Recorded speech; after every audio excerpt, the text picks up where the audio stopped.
sermão que eu vou pregar hoje,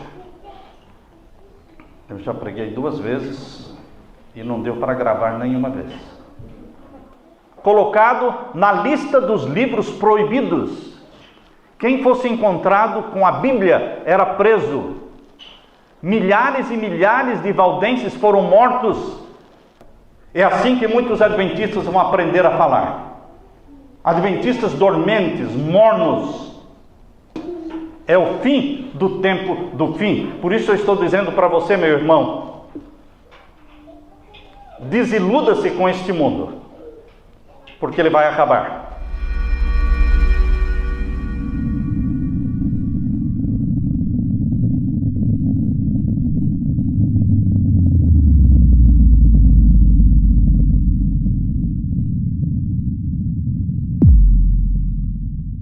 O sermão que eu vou pregar hoje, eu já preguei 2 vezes e não deu para gravar nenhuma vez. Não funcionou. Alguém não queria que o sermão fosse pregado. Porque uma vez passa, mas 2 vezes não funcionou. Então eu penso que Deus tem um propósito especial com essa mensagem. Antes de iniciarmos esta mensagem, nós queremos orar mais uma vez.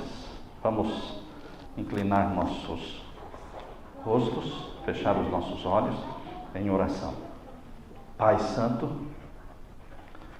estamos aqui na Tua presença para Te adorar. Estamos aqui para aprender do Senhor. Estamos aqui para Te conhecer melhor. Estamos aqui em busca do poder do Espírito Santo. Que o Espírito Santo seja derramado sobre nós nesse momento, em que a Tua palavra será aberta.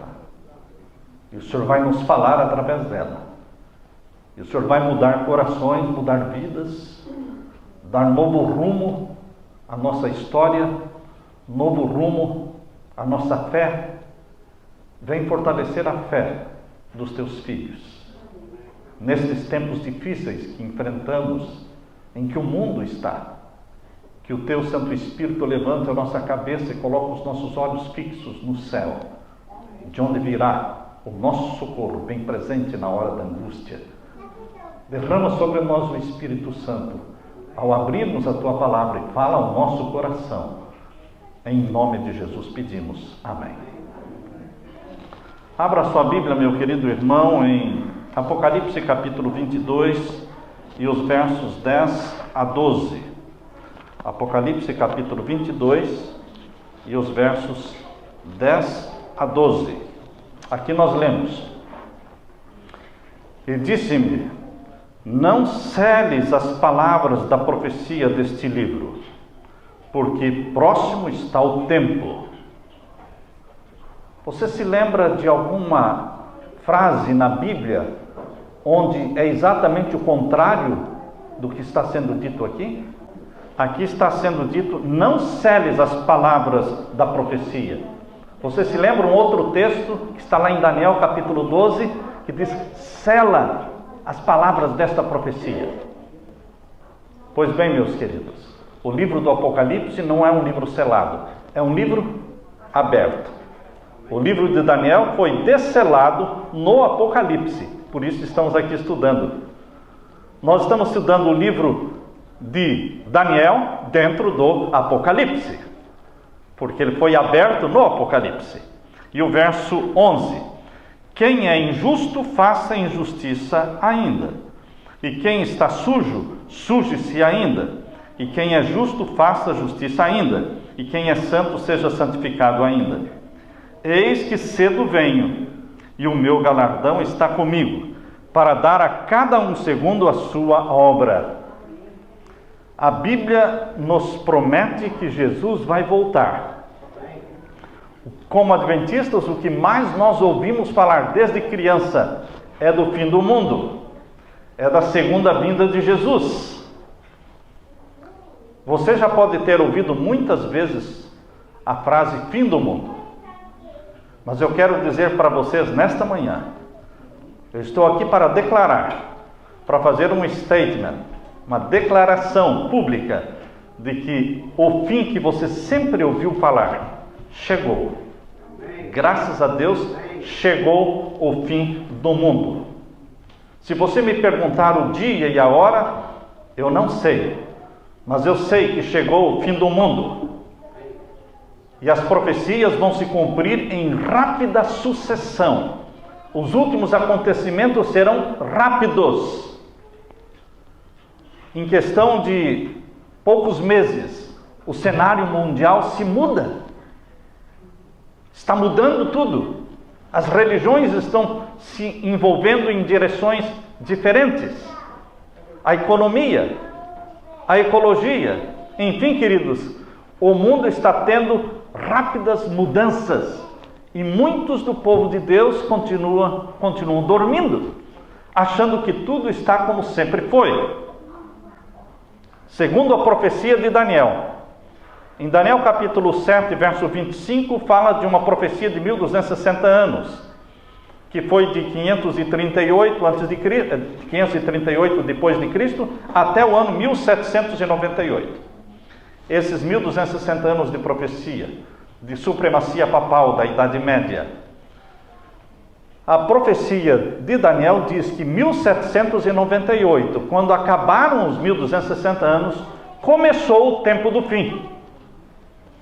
Nós, como cristãos estudiosos da profecia, entendemos então que o tempo do fim começou há 217 anos atrás. Há quantos anos? Há 217 anos atrás começou o tempo do fim. Estamos no tempo do fim há 217 anos. Já não é hora de acabar o tempo do fim?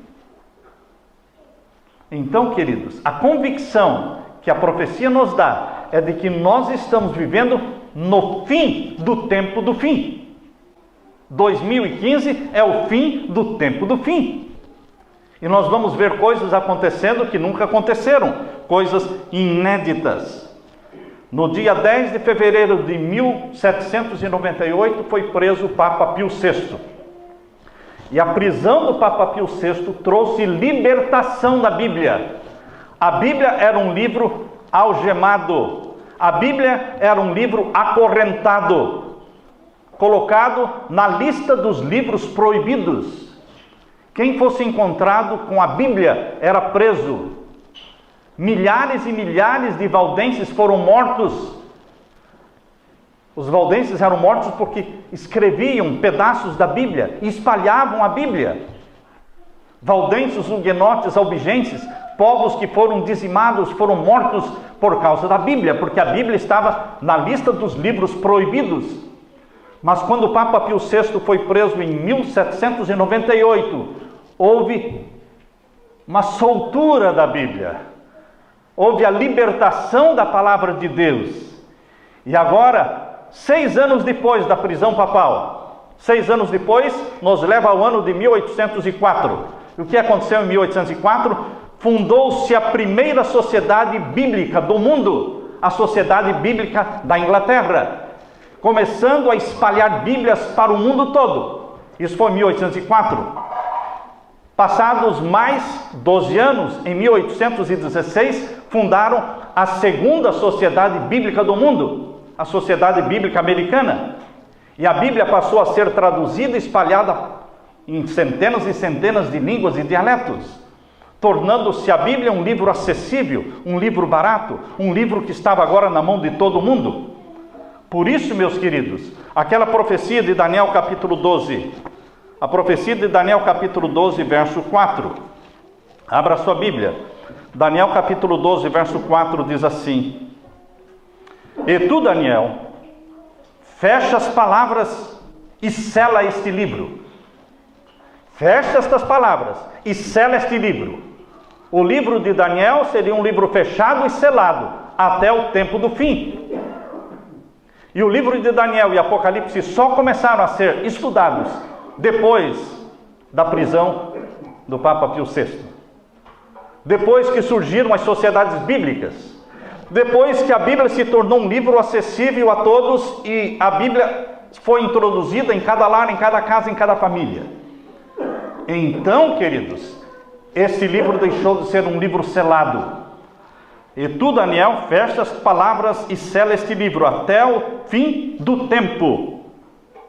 E os que muitos, e ainda fala aqui no verso 4, muitos correrão de uma parte para a outra, e a ciência se multiplicará. A ciência que se multiplicou agora no tempo do fim, nestes últimos 200 anos, irmãos, é a ciência profética, a ciência e o conhecimento profético das profecias de Daniel e de Apocalipse.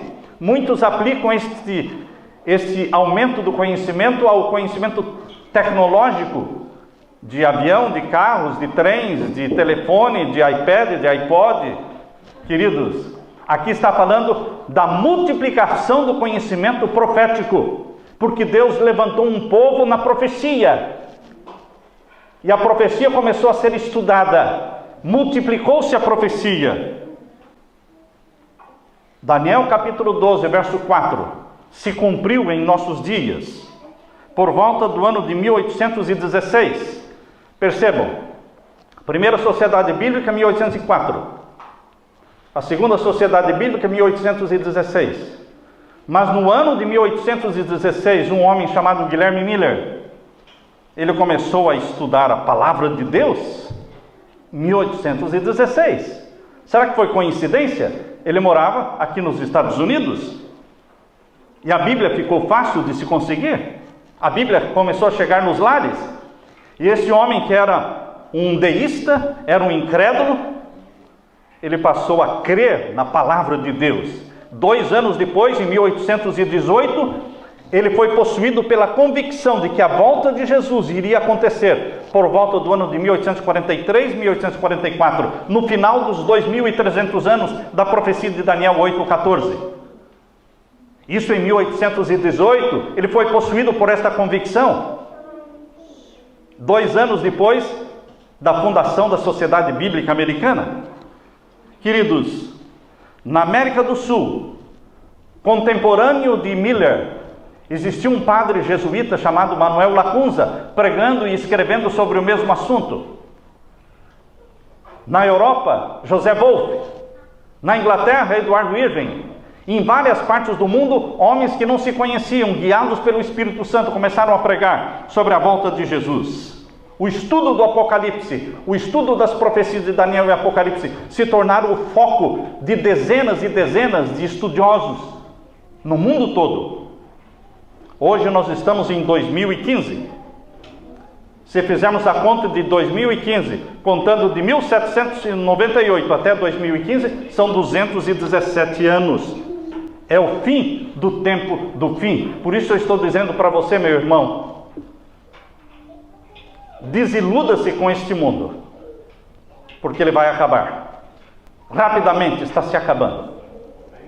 Faça planos para o céu. Sonhe com o céu. Fixe os olhos no céu. Nós sabemos que Jesus não voltou em 1844, como os adventistas mileritas esperavam. Mas foi o início, em 1844, do juízo dos mortos. O juízo celestial começou em 1844. Não era a volta de Jesus. Então, meus queridos, aqueles sinais, o terremoto de Lisboa em 1755, o escurecimento do sol em 1780, a lua em sangue, 1780, e a queda das estrelas, 1833, quando todos estavam esperando, que esses sinais estavam anunciando a volta de Jesus, estavam anunciando sim a proximidade da volta de Jesus, mas estavam anunciando principalmente o início em 1844 do juízo celestial. Deus não começou a julgar os mortos sem avisar. No santuário terrestre, antes do dia da expiação, que era o dia 10 do 7º mês, antes do dia 10 do 7º mês, o dia da expiação, o dia do juízo, Deus tinha uma festa de 10 dias, em que por 10 dias, dia 1º do 7º mês, dia 2 do 7º mês, cada dia as trombetas eram tocadas, anunciando e acordando o povo para que o juízo estava chegando, para que ninguém fosse pego no dia do juízo desprovido, sem confessar os seus pecados. Assim também, queridos, antes de iniciar o juízo dos mortos em 1844, Deus anunciou Será que esta história vai se repetir? Será que Deus vai iniciar o julgamento dos vivos?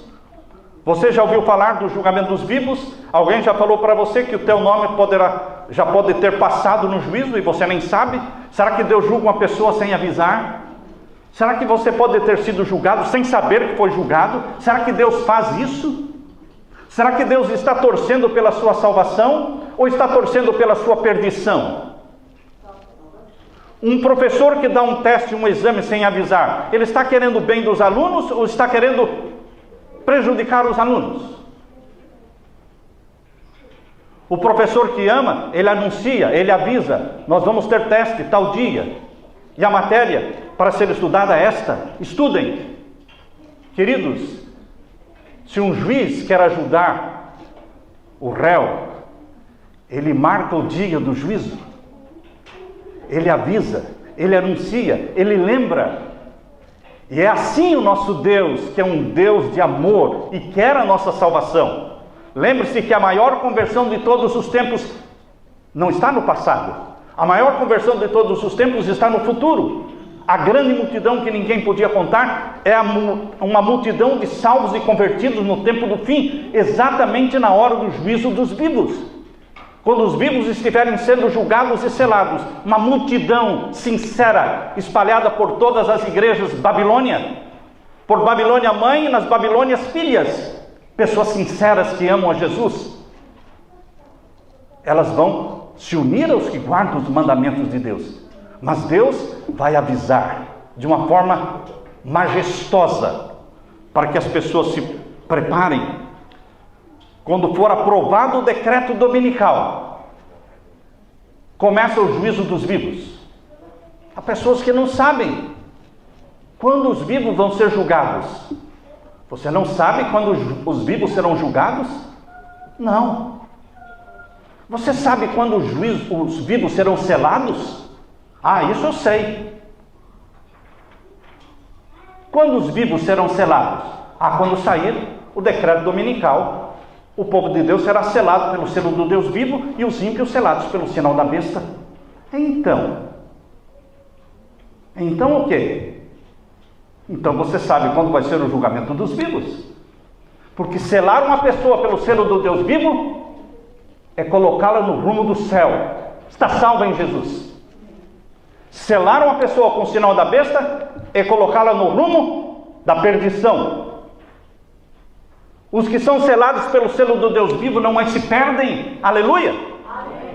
Os que são selados pelo sinal da besta não mais se salvam. Estão julgados. Seus nomes permanecem no livro da vida. Os selados pelo selo do Deus vivo. Então, meus queridos, antes que o decreto dominical seja aprovado mundialmente, ele será aprovado nos Estados Unidos. Tudo o que tem que acontecer, acontece primeiro aqui. Os Estados Unidos chamam a atenção do mundo. Os Estados Unidos são o foco para o mundo. E as profecias se cumprem onde está o foco das atenções. As profecias, os sinais proféticos não aparecem em lugares que ninguém entende o que é. Por que a estrela brilhou para os magos do Oriente? Porque eles estavam estudando sobre o nascimento do rei dos judeus. Por que o anjo apareceu para os pastores de Belém? Porque eles não estavam contando piadas, fazendo brincadeiras. Nós sabemos que aqueles pastores de Belém que foram visitados pelos anjos com as boas novas de salvação, apareceram ali porque eles estavam falando exatamente sobre a vinda do Messias. No local e no lugar onde as profecias estão sendo estudadas, ali acontecem os sinais proféticos, porque eles são entendidos. E a nação número 1 do mundo, no tempo do fim, é os Estados Unidos da América do Norte. Essa é a nação número 1. O foco das atenções mundiais está voltado para cá. E o que acontece aqui se espalha para o mundo todo. Por isso o decreto dominical é aprovado aqui e se espalha pelo mundo todo. Queridos, o decreto dominical, ao se espalhar pelo mundo todo, se torna um decreto dominical mundial. E então começa o selamento. Chegou o momento do povo fazer a sua decisão, ou ao lado dos mandamentos de Deus, escritos pelo dedo de Deus, ou ao lado dos mandamentos papais, escritos pela mão papal e publicados no livro Catecismo Romano. Você terá que fazer uma decisão a favor dos mandamentos de Deus ou dos mandamentos romanos. Apocalipse capítulo 6, versos 12 a 14. Abra sua Bíblia. Apocalipse capítulo 6 e os versos 12 a 14. Queridos, Apocalipse capítulo 6, versos 12 a 14, está falando sobre o sexto selo. E aqui nós vamos ver os sinais proféticos. Eu quero dizer a vocês que nós precisamos entender os sinais proféticos do sexto selo como tendo dupla aplicação. Dupla aplicação. Quando você lê sobre a abominação desoladora de Mateus 24:15, Ellen White fala no livro Grande Conflito, página 26, em outras páginas também, no Maior Discurso de Cristo, página 105 ou 115, se eu não me engano, ela fala: esta profecia da abominação desoladora tem dupla aplicação. Mas nós queremos estudar com vocês agora sobre os sinais proféticos do sexto selo, dizendo que eles também têm uma dupla aplicação. Há pessoas que pensam que porque em 1755, 1780 e 1833 os sinais ocorreram anunciando a chegada do juízo dos mortos, alguns pensam que isso nunca mais vai ocorrer. Queridos, agora é o momento de ocorrer. Porque agora não está falando de julgar mortos, agora está falando de julgar vivos, onde vidas serão mudadas, decisões serão feitas. O momento do juízo dos vivos é o momento da maior conversão de todos os tempos. É do interesse de Deus que as pessoas saibam. E Deus não vai começar o juízo sem avisar. O selamento vai ser antecedido por esta série de sinais mencionados em Apocalipse 6, versos 12 a 14. Vamos ler. Versos 12 a 14. Apocalipse 6. E havendo aberto o sexto selo, olhei, eis que houve um grande tremor de terra. Um grande tremor de terra. Um grande terremoto é reconhecido como sendo de escala 9. Mas eu assisti agora, a questão de 10 dias, a reportagem na Fox, de um cientista e o repórter falando de um terremoto de 9,2. E que vai acontecer. Eles disseram, nós estamos falando não algo se vai acontecer ou não. Nós estamos falando que vai acontecer. Certeza absoluta. E que ele já está atrasado. É um terremoto que ocorre de 240 anos, mas já estamos em 315 anos, já está atrasado, e vai ocorrer, abalando o Canadá e abalando a costa oeste dos Estados Unidos, o estado de Washington, Seattle, enfim, e vem descendo Sacramento, vem descendo para São Francisco. Toda aquela região será devastada completamente. Milhões de edifícios, milhões de vidas.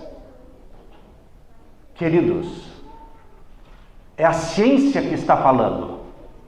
Ninguém ousa falar, não, isso é história, isso é invenção. Não, queridos, isso vai acontecer. E a Bíblia está dizendo que antes que o decreto dominical seja aprovado, haverá um grande tremor de terra. Mas pastor, onde é que está o decreto dominical aqui no capítulo 6, no sexto selo? Desça os seus olhos para o capítulo 7. Desça os seus olhos para o capítulo 7. E lembre-se que a Bíblia, quando foi escrita, não tinha capítulos. Então, o conteúdo do capítulo 7 pertence ao sexto selo. E quando você lê aqui no capítulo 7, verso 3. Vamos ler. Capítulo 7, verso 3.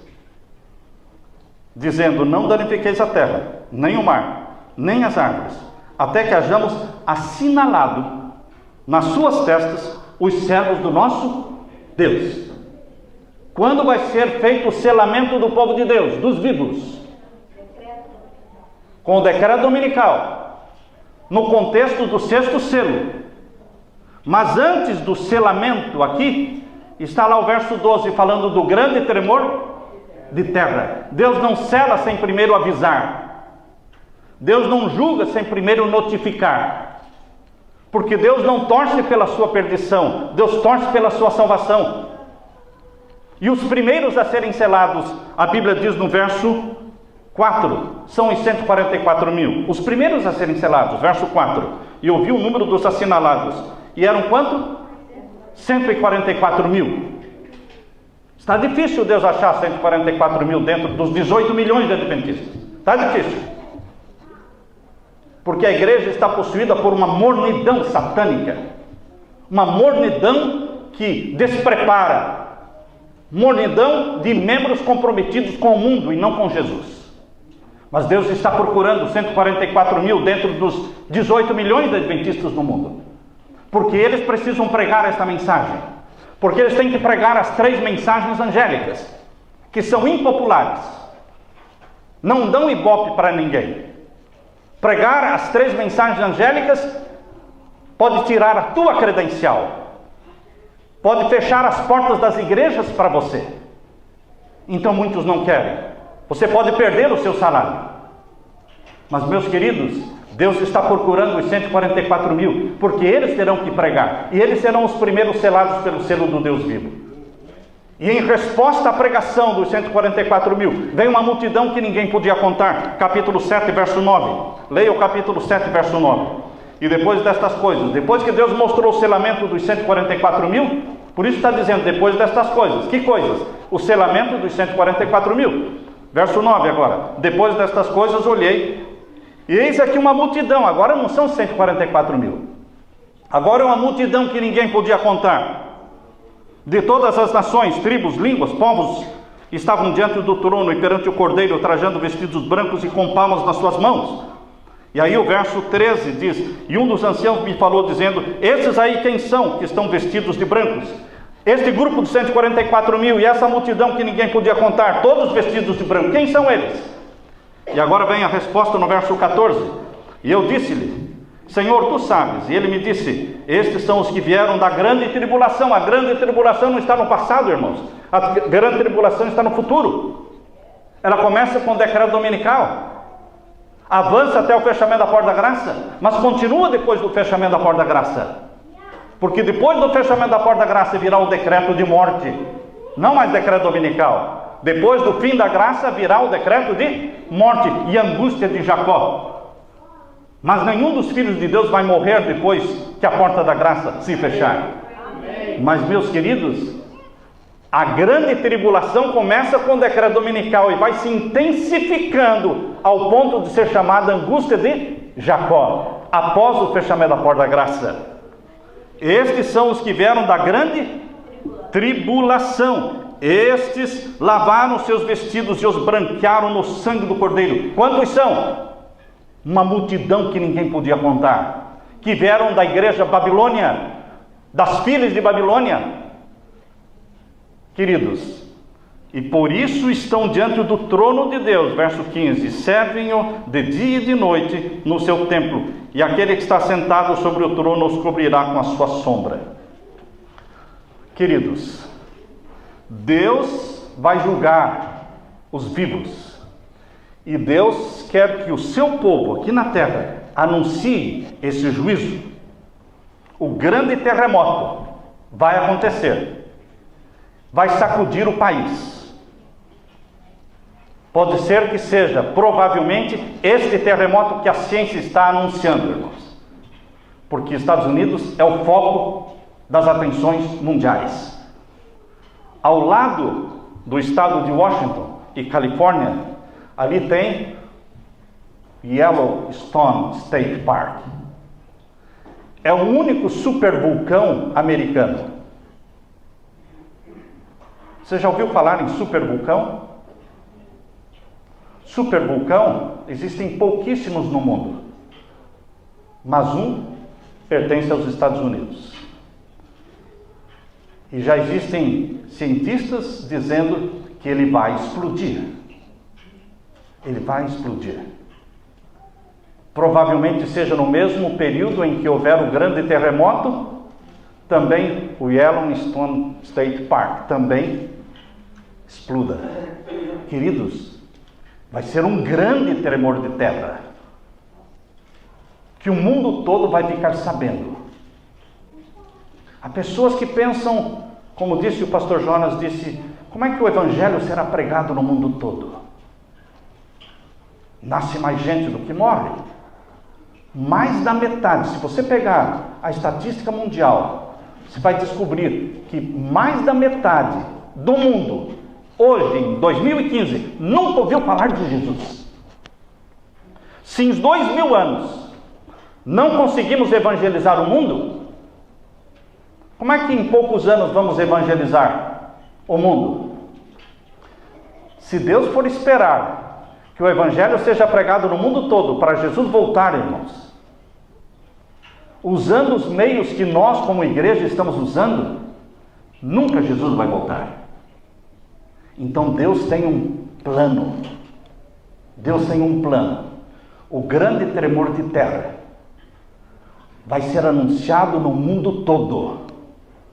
Em seguida virá o escurecimento do sol, diz aqui o capítulo 6, verso 12. Capítulo 6, verso 12. E havendo aberto o sexto selo, eis que houve um grande tremor de terra. E em seguida, não é 20 anos depois, irmãos, não é 50 anos depois, porque isso não causaria impacto. Para causar impacto, para converter a grande multidão que ninguém podia contar, tem que ser em rápida sucessão. Tem que ser em rápida sucessão, porque os últimos acontecimentos serão rápidos. Logo após o grande tremor de terra, o escurecimento do sol e a lua de sangue. Pessoas me escrevem perguntando sobre as luas de sangue. Queridos, haverá uma lua de sangue logo após o terremoto e o escurecimento do sol. Esse é o sinal profético de que o selamento está chegando. O decreto dominical será aprovado num tempo de caos. O decreto dominical será aprovado não num tempo bom, mas de crise, de caos, de tragédia financeira, moral, todo tipo de tragédia que você possa imaginar. O decreto dominical será aprovado como uma tábua de salvação em busca da bênção de Deus para acabarem as calamidades, para pararem as tragédias. Vão apelar para que o santo dia do domingo, primeiro dia da semana, esteja santificado por todos. Porque, queridos, os líderes religiosos do mundo farão com que o mundo todo pense que as desgraças são resultado da transgressão do domingo. Por isso Deus anuncia com um grande tremor de terra o escurecimento do sol, da lua e a queda das estrelas, verso 13. E as estrelas do céu caíram sobre a terra como quando a figueira lança de si seus figos verdes, abalada por um vento forte. E o céu se retirou como um pergaminho que se enrola, como um livro que se enrola. O céu vai se enrolar. É como se o céu estivesse indo embora. E você ficando exposto. Porque nós moramos na superfície da terra. O que nos protege é o céu. Quando o céu some, cria um pavor, uma instabilidade e insegurança. Ilhas e montes se moverão dos seus lugares, desaparecendo, provocando ondas enormes de 100 pés, invadindo cidades. Queridos, isto vai acontecer anunciando que é chegado o momento do selamento do povo de Deus. E o momento em que o sinal da besta vai começar a ser aplicado. A Suprema Corte dos Estados Unidos aprovou para os 50 estados, nos Estados Unidos, o casamento com o mesmo sexo.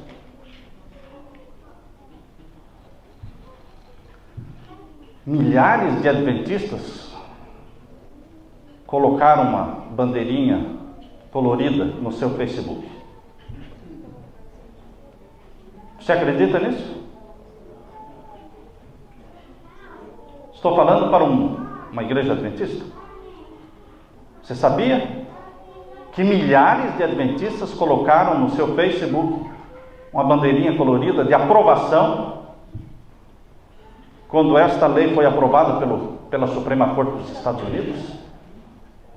O nosso povo é pela Bíblia? Não, irmãos. Nosso povo está morno. É pelo mundo. É pelo mundão. Mas existe um remanescente dentro da igreja remanescente. Existe um remanescente dentro da igreja adventista que será salvo. Não é o povão que vai ser salvo. É o remanescente da igreja adventista, é o remanescente da igreja católica, é o remanescente da assembleia, é o remanescente do hinduísmo, é o remanescente do budismo, é o remanescente de cada igreja, de cada religião que será salvo.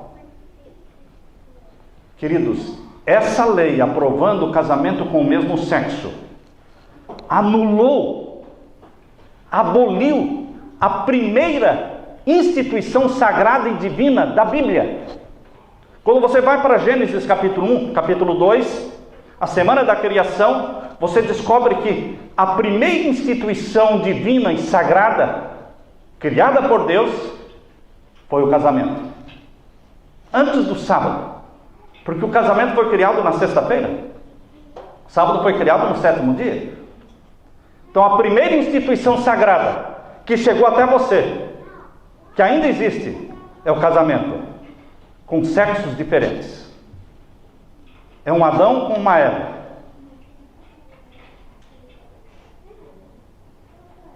Como alguém disse, não é um Adão com um Ivo. Queridos, pessoas de sexo diferente. Essa é uma instituição sagrada que se chama família, casamento. Isso foi abolido nos Estados Unidos pela Suprema Corte. Qual é a outra instituição sagrada que nos vem do capítulo 1 e 2 de Gênesis, da semana da criação? O sétimo dia como dia santo ao Senhor. Gênesis capítulo 2, verso 1 a 3. Vamos ler? Gênesis capítulo 2 e os versos 1 até o verso 3. Aqui lemos: Assim os céus e a terra e todo o seu exército foram acabados. E havendo Deus acabado no dia sétimo a sua obra que tinha feito, descansou no sétimo dia de toda a sua obra que tinha feito, e abençoou Deus o dia sétimo, e o santificou, porque nele descansou de toda a sua obra que Deus criara e fizera. Quando for aprovado o decreto dominical, logo, quando for aprovado o decreto dominical, eles terão abolido a segunda instituição divina, sagrada, que veio do Jardim do Éden. E Satanás estará muito feliz. Satanás está jubiloso, porque já aboliu a primeira instituição e agora ele parte para abolir a segunda instituição.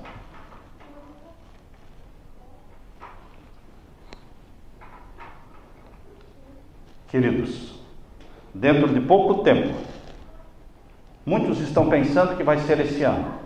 Eu digo, você não pode marcar a data para o decreto dominical. Mas pastor, não seria possível esse ano? Tudo é possível. Mas você não marca a data, porque a Bíblia não diz o dia, a hora que vai sair o decreto dominical. Mas vai ser logo. É como o terremoto, o cientista disse, nós não marcamos o dia nem a hora do terremoto, mas vai ser logo, ele falou. Já está atrasado.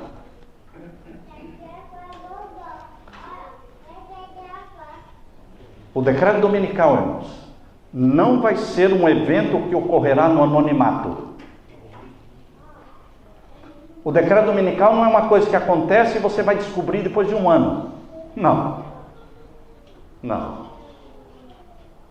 Você vai descobrir no momento em que for aprovado. E você já vai ouvir o burburinho antes. Você já vai ouvir o barulho das tragédias que estão acontecendo antes, destruindo o mundo. O mundo estará sendo destruído pelos terremotos e maremotos e tsunamis. O mundo vai estar num caos. E eles clamam por Deus, santificando o domingo. E agora um povinho pequeno na terra se levanta contra. E eles são rotulados como terroristas. Eles são rotulados como pessoas não gratas.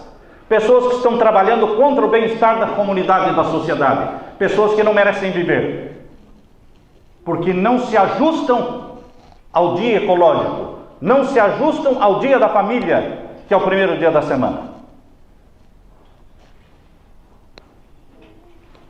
Por isso Deus, quando o povo de Deus estiver para proclamar, Apocalipse 18, verso 1 a 4, quando o povo de Deus estiver possuído pelo Espírito Santo, batizado pela chuva serôdia do Espírito Santo, os 144 mil estiverem proclamando a mensagem do alto clamor, que está em Apocalipse 18, versos 1 a 4. Por isso, nesse tempo, Deus vai anunciar, Deus vai sacudir o mundo, Deus vai ajudar a pregação. Você não vai pregar no vazio, você vai pregar para pessoas que querem ouvir. Lembra-se a história de Jonas?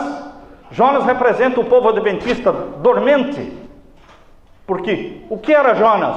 Um dormente. Na hora de pregar, em vez de ir para Nínive pregar, ele correu para o navio. Não só correu para o navio, ele correu para o fundo do navio. Não só para o fundo do navio, ele foi dormir. E Jonas só falou, porque o capitão do navio chegou para ele, acordou, sacudiu e disse: qual é o teu nome? Quem é o Deus que você serve? De onde você vem? Qual a tua missão? E então Jonas teve que falar. Foi como que com um saca-rolha. Sabe quando a pessoa usa um saca-rolha para abrir uma garrafa? Eles arrancaram a verdade da boca de Jonas como um saca-rolha. É assim que muitos adventistas vão aprender a falar. Adventistas dormentes, mornos, que vivem na comunidade e os vizinhos não sabem que ele é um adventista do sétimo dia. Está 10 anos na mesma comunidade e ninguém descobriu que ele é adventista, porque ele não é. Ele não é. Mas, meus queridos, a situação vai ter que mudar, porque Deus quer salvar o seu povo. Deus quer reavivar o seu povo. Por isso Deus vai fazer com que os sinais majestosos aconteçam no céu e na terra. E o mundo, o povo em volume grande, vai correr atrás dos adventistas e vai dizer: diga-me, o que é que está acontecendo? O que é isso? E muitos falarão, e muitos se converterão. Muitos pegarão seus livros do grande conflito, a grande controvérsia, espalhados aos milhões nas casas por aí. E eles vão, parece que já li alguma coisa sobre isso, e vão buscar o livro, e vão ler sobre o decreto. Queridos, a besta de Apocalipse 13 está em alta. A besta do mar é o papado, Apocalipse 13. Está numa popularidade maior do que nunca teve antes. Nunca teve antes. Quando João Paulo II morreu, pensaram: dificilmente não vão ter mais um outro papa tão carismático, tão poderoso. Ele colocou o papado no topo, porque ele era muito carismático. Veio o Papa Bento XVI, nada, nem um pouco carismático. Veio por natureza. E agora ficaram pensando: e agora o Papa Francisco? Queridos, em 2 anos o Papa Francisco, ele se tornou muito mais querido, amado, obedecido do que o João Paulo II em 26 anos. Todas as religiões se uniram ao Papa Francisco. Quando eu digo religiões, estou falando de budismo, hinduísmo, islamismo, cristianismo, judaísmo, religiões diferentes. Mas não é somente as religiões diferentes que se uniram ao Papa Francisco. As igrejas protestantes se uniram ao Papa Francisco. Os líderes, principais líderes evangélicos nos Estados Unidos se uniram e se submeteram a Roma. Evangélicos, pentecostais, carismáticos. Hoje, meus queridos, o mundo está sendo dominado de Roma. O governo americano é dominado de Roma. Casa Branca é serva, é uma serva de Roma. No dia 23 de setembro o Papa Francisco estará na Casa Branca. No dia 24 de setembro, ele estará falando pela primeira vez na história ao Congresso americano. E as pessoas não podem entrar lá para assistir. Os ex-deputados, não entra ninguém. Só entram os que são deputados na atualidade. E os convidados especiais. No dia 25 de setembro, ele fala para a ONU. E depois, no dia 27, ele estará falando no Congresso da Família, em Filadélfia. E qual é o tema? Qual é o tema? Eu gostaria de ler um pouco para você sobre a encíclica papal. A encíclica papal está falando exatamente sobre ecologia. São 6 capítulos da encíclica. Laudato Si, louvado seja, cuidando da casa. Esse é o título da encíclica. Louvado seja, cuidando da nossa casa. Há mais de 20 anos os cientistas estão tentando estabelecer leis ecológicas, nunca conseguiram. Mas agora está feito, porque agora é o Papa Francisco que fez. E os governos da terra e os prefeitos da terra. Agora 70 prefeitos foram até o Vaticano e disseram: o que o senhor falar, nós faremos. Precisamos de leis que imponham a lei ambiental, leis governamentais. O primeiro capítulo da encíclica é o que está acontecendo com a nossa casa. O segundo capítulo da encíclica chama-se o Evangelho da Criação. Será que ele crê na criação? Nada, irmãos. O papado é evolucionista. Mas o segundo capítulo é o Evangelho da Criação. O terceiro capítulo é a raiz humana da crise ecológica. O quarto capítulo, uma ecologia integral. O quinto capítulo, algumas linhas de orientação e ação. E o último capítulo, número 6, a educação e espiritualidade ecológicas. Ele só falou do domingo no último capítulo. E agora eu quero ler para vocês o que ele fala sobre o domingo. No capítulo 6, ele diz assim: a participação na Eucaristia. Eucaristia é a missa, é o comer do pão, beber do vinho. A participação na Eucaristia é especialmente importante ao domingo. Este dia, à semelhança do sábado judaico, é nos oferecido como dia de cura das relações do ser humano com Deus, consigo mesmo e com os outros e com o mundo. Ele não quer que o mundo guarde o domingo do jeito que está guardando. Ele fala do sábado judeu. Ele quer que o mundo guarde o domingo do jeito que o sábado judeu é guardado. Que não se compra, não se vende, não se viaja, não se faz nada. É assim que ele quer que o domingo seja guardado. Por isso ele diz, a semelhança do sábado judaico. O domingo é o dia da ressurreição. O primeiro dia da nova criação, que tem as suas primícias na humanidade ressuscitada do Senhor, garantia da transfiguração final de toda a realidade criada. Além disso, este dia anuncia o descanso eterno do homem em Deus. Assim, o dia de descanso, cujo centro é a Eucaristia, difunde a sua luz sobre a semana inteira e nos encoraja a assumir o cuidado da natureza e dos pobres. Quem vai falar contra esta encíclica? O mundo todo vai aceitar. Já aceitou. Já aceitou. Queridos, mas no livro Grande Conflito, na página 592, diz assim: a profecia do capítulo 13 de Apocalipse declara que o poder representado pela besta de chifres semelhantes aos do cordeiro fará com que a terra, ou seja, a besta semelhante a um cordeiro, representa os Estados Unidos da América do Norte. É a besta que subiu da terra. Esse poder americano fará com que a terra toda e os que nela habitam adorem o papado. Ali, no capítulo 13, simbolizado pela besta semelhante ao leopardo. Esta profecia se cumprirá quando aquela nação, ou seja, os Estados Unidos, impuser a observância do domingo, que Roma alega ser um reconhecimento especial da sua supremacia. Roma diz que a santificação do domingo é um reconhecimento da supremacia papal.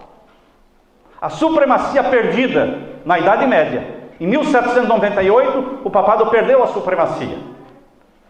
Mas agora vai recuperar a supremacia perdida com o decreto dominical. E toda a terra adorará. Satanás dá a sua interpretação aos eventos. E os homens pensam como ele quer que o façam, que as calamidades que enchem a terra constituem o resultado da transgressão do domingo. As pessoas pensam que as tragédias do mundo são em resultado da transgressão do domingo. Tensionando aplacar a ira de Deus, esses homens influentes fazem leis impondo a observância do domingo. No dia 20 de fevereiro de 2015, houve um encontro dos líderes religiosos nos Estados Unidos para discutirem a mudança climática. E eles pediram ao Congresso que faça leis federais para a mudança do clima. Queridos, no dia 5 de julho de 2014, o Papa disse: domingo sem trabalho é bom não só para os fiéis. Não é só para os fiéis, é para todo mundo. Você pode combinar isso com o Catecismo Romano de 1994, que diz que as leis dominicais deveriam ser aprovadas pelos governos. A Aliança do Dia do Senhor. Aqui nos Estados Unidos existe uma instituição chamada Aliança do Dia do Senhor. No dia 18 de abril de 2015, escreveu um artigo intitulado O Domingo como Sinal da Unidade Cristã. Domingo vai ser o sinal da unidade cristã. E os que guardam o sábado serão um sinal de desunião. Nós vamos ser uma pedra no sapato? No dia 27 de março de 2015, houve um artigo na CNN, um dos principais canais de televisão, onde a senadora Sylvia Allen, lá do Arizona, ela declarou que todos deverão ir à igreja aos domingos. Sylvia Allen. Eles estavam discutindo sobre as armas, de eliminar as armas no país. E ela disse: o nosso problema não são as armas. Nosso problema é moral. Ela disse: como vamos ter um renascimento moral neste país? Eu não sei, disse ela, pois a religião está sendo corroída. Provavelmente não deveríamos estar aqui discutindo uma lei que requer que todo americano vá à igreja de sua escolha no domingo?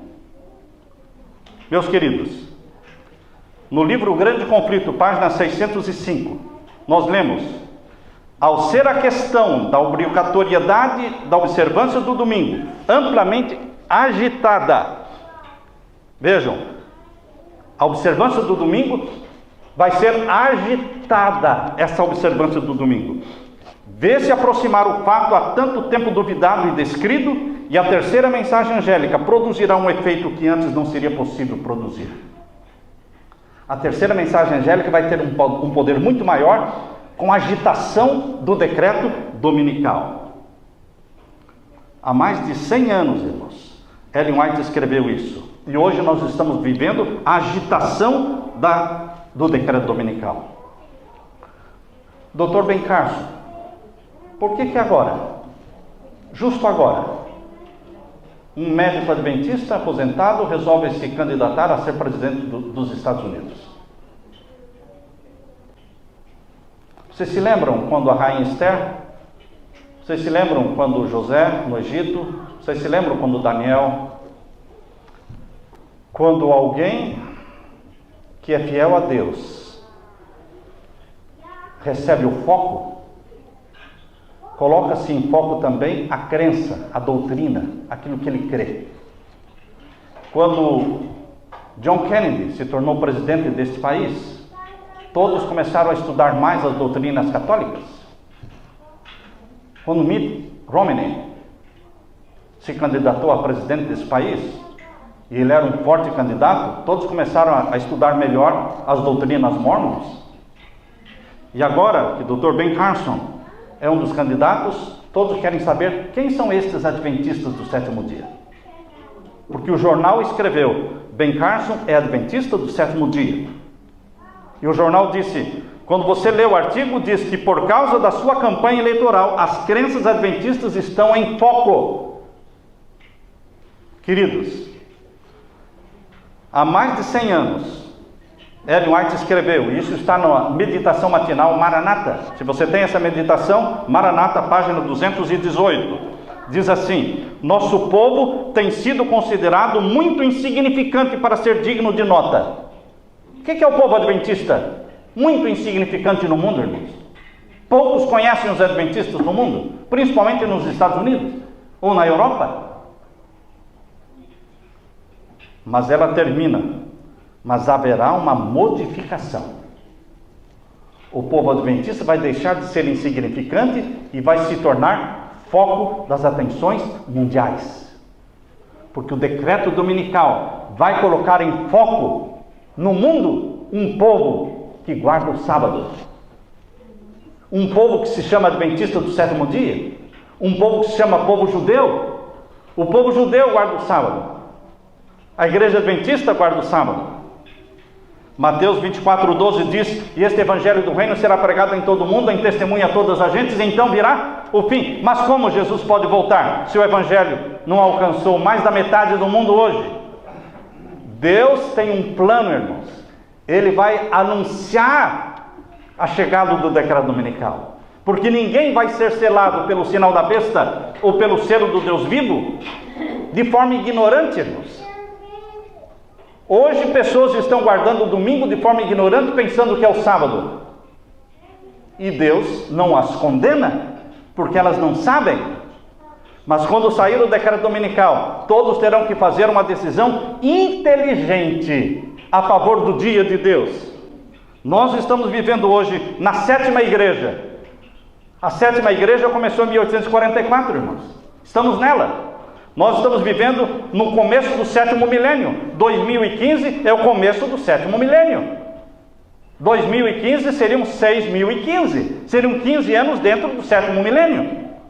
Nós estamos vivendo hoje na sétima cabeça papal. De 1929 para cá, a sétima cabeça começou com Bento XVI e continua com o Papa Francisco. Porque ele renunciou, entrou o oitavo poder no lugar dele, pertencendo à sétima cabeça. Nós estamos vivendo no tempo do fim, porque todos os 7 culminam com a volta de Jesus. Todos os 7 culminam com a volta de Jesus. Queridos, hoje Deus está nos encarregando, está confiando a esta geração que vive hoje na terra, a missão de evangelizar o mundo. É a última geração. Eu não tenho medo de falar que a nossa geração é a última geração. E Jonas está representando esta geração dormente, morna. Deus quer nos acordar. Nós temos que pregar esta mensagem. Nós temos que sacudir o mundo com esta mensagem das 3 mensagens angélicas. A última geração é a melhor, é a mais forte, é a mais fiel. Vocês sabem que numa corrida de revezamento, eles deixam os mais fracos no primeiro lugar?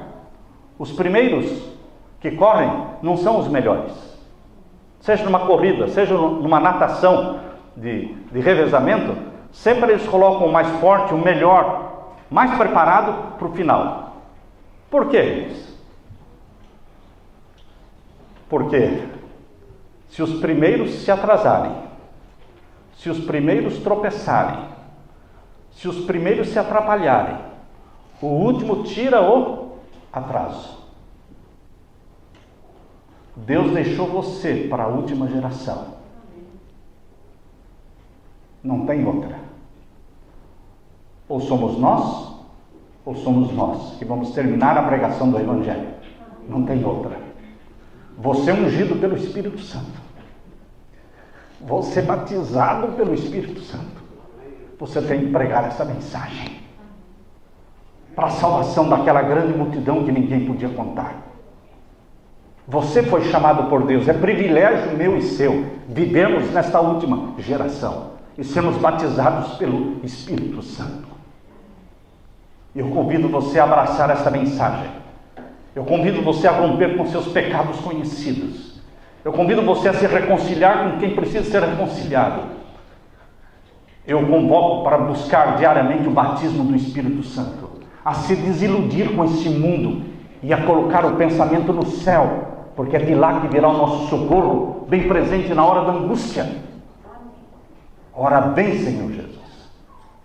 Eu quero orar com você neste momento, meu irmão. Neste momento eu quero orar com aqueles que realmente estão dispostos a cumprirem com a missão que Deus nos deu como última geração na terra. Se você deseja, levante a sua mão onde você está. Eu quero fazer uma oração neste momento ao meu Deus. Pai Santo que estás nos céus, humildemente nós queremos implorar o poder, o batismo do Espírito Santo na nossa vida. Em nome de Jesus queremos romper com pecados conhecidos na nossa vida, que impedem a tua bênção na nossa vida. Nós queremos ser vasos de bênçãos. Obrigado, Pai, porque o Senhor está nos desencantando com o mundo. Obrigado, Senhor, porque o Senhor permite coisas desagradáveis acontecerem, mesmo traições que nos desiludem neste mundo. Ao ponto de nós termos só um sonho, o céu, a nova Jerusalém e nada mais. Fixa nossa mente, Senhor, no céu e na nova Jerusalém. Batiza-nos como povo teu com o Espírito Santo, para pregarmos as mensagens angélicas e prepararmos um povo para a volta de Jesus. Em nome de Jesus eu peço esta bênção e agradeço. Amém, Senhor.